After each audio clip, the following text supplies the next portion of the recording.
Mesdames et messieurs, bonsoir et bienvenue à ce 19h. La crise alimentaire sévit actuellement dans la province de la Nyanya. Dans cette localité, des acteurs politiques viennent en aide aux plus démunis. L'un d'eux se nomme Aimé Prosper Bangou et le week-end passé, il a offert aux plus vulnérables 7 tonnes de maïs. La troisième promotion de l'Institut régional d'administration de la boucle du Moun vient d'achever 2 années de formation. Ils sont prêts à servir dans les emplois d'attachés d'intendance scolaire et universitaire et d'attachés d'administration scolaire et universitaire. Ce sont là les titres de votre 19h, mesdames et messieurs. Bonsoir. À l'issue de la campagne agricole passée, 22 provinces sur 45 ont enregistré une production déficitaire.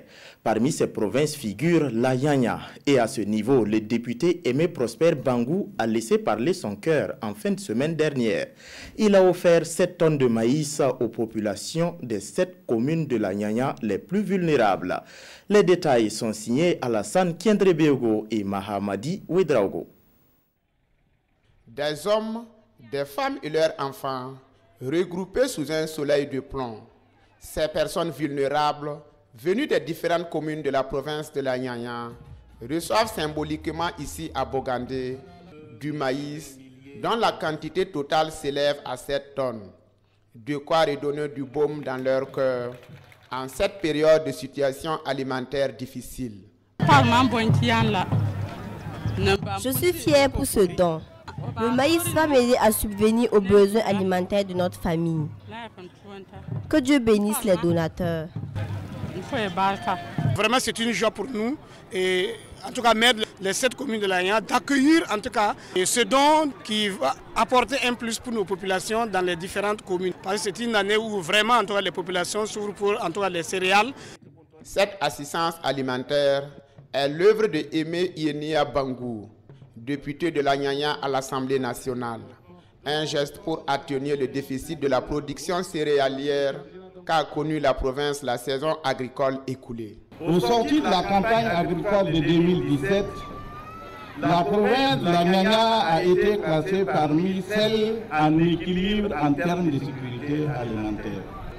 C'est fort de ce contexte que j'ai finalement opté de mettre l'accent sur la mobilisation des vivres, à la nécessité de renforcer la capacité d'adaptation des populations pauvres et des groupes vulnérables à l'insécurité alimentaire, préconisé par son Excellence, Monsieur le Président du PASO, dans son programme quinquennal. Tout en souhaitant aux bénéficiaires un bon usage des vivres, le donateur invite les autres bienfaiteurs à emboîter le même pas pour le mieux-être de l'ensemble de la population. Je vous le disais en titre, l'Institut régional d'administration de la boucle du Moun vient de mettre 54 agents à la disposition de l'État. 25 sont des attachés d'intendance scolaire et universitaire et 29 sont des attachés d'administration scolaire et universitaire. Ils constituent la 3e promotion de l'Institut. Nous informent Lassina Ouattara et Karim Ouedraogo. Ce sont 54 attachés d'administration et d'intendance scolaire et universitaire que l'Institut régional de l'administration de la boucle du Moun met à la disposition de l'État. Ma participation au développement économique et social est le nom de baptême de cette promotion sortante. Après 2 ans de formation, les impétrants se disent prêts à servir l'État avec abnégation. On a reçu une formation avec des professeurs d'une certaine qualité. Bon, je pense qu'avec les conseils qu'ils nous ont donnés, et puis en plus de la formation, je pense qu'on serait quand même à mesure de vraiment de relever le défi. Voilà, c'est bien vrai qu'à l'école et puis sur le terrain, c'est un peu différent. Mais je pense qu'avec la qualité de la formation, voilà, l'ENAM, c'est une école de référence. Je pense qu'on va pouvoir relever le défi. Le gouverneur de la région de la boucle du Moun a retenu l'attention de la promotion sortante comme personnalité énarque. Quant au parrain de la cérémonie, il n'a pas manqué de conseils à l'endroit de ses filleuls. Nous avons prodigué des conseils en termes de discipline, de travail, d'abnégation et surtout de formation et du respect donc, de l'autorité, mais aussi et surtout donc, du respect du bien public. Et ça, c'est une première étape. Donc ils doivent continuer, puis c'est le cycle B, pouvoir aller au cycle A et peut-être continuer sur d'autres types d'emploi et de formation. Ça fait toujours plaisir d'être choisi comme modèle. Je voudrais qu'ils sachent que les difficultés ne doivent en rien ébranler leur volonté de réussir. Ils doivent être courageux, avoir donc le sens de la bataille. L'Institut régional de l'administration de la Boukou de Mouhoun a ouvert ses portes en 2014 et est à sa 3e promotion.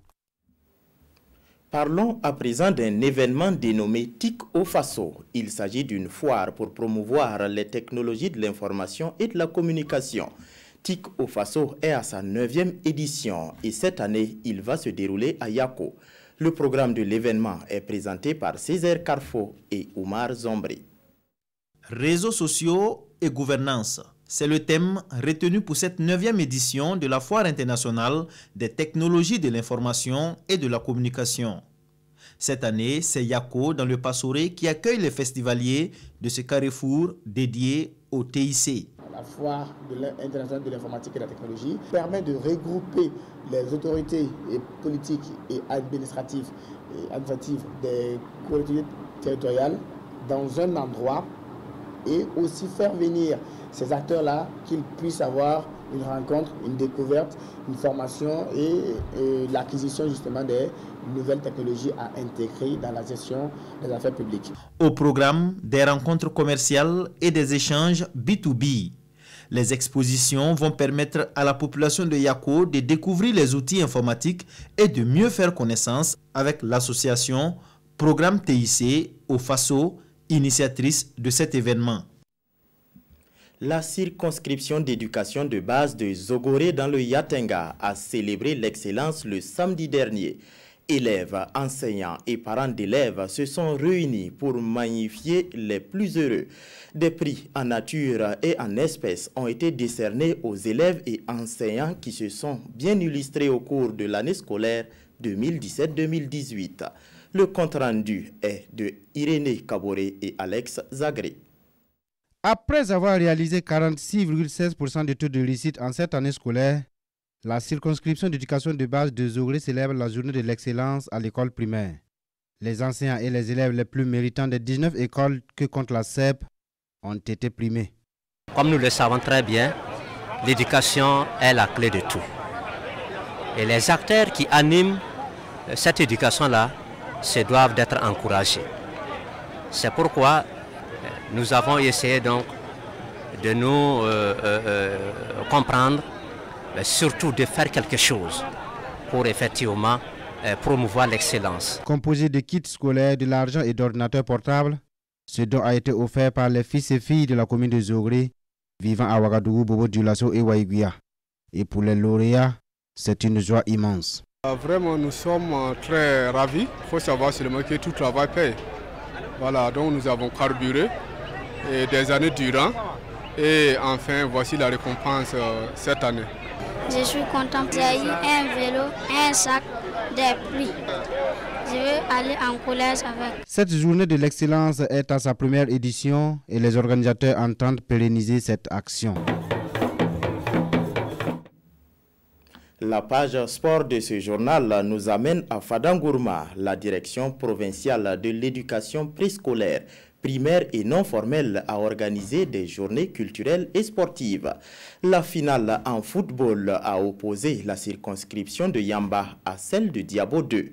Et c'est la circonscription de Diabo 2 qui remporte le premier prix à l'issue de l'épreuve des tirs au but.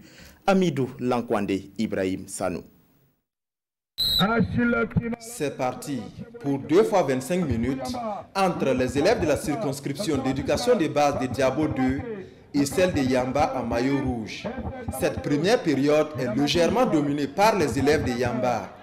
Ils exploitent au mieux leur avantage en taille avec des balles aériennes. À 1 minute de la pause, Sidiki Oudagou donne l'avantage à l'équipe de Yamba. À la reprise, Diabo 2 applique les conseils de l'entraîneur. À la 4e minute, Razak Yugoubari remet les pendules à l'heure. Score final, 1 but partout.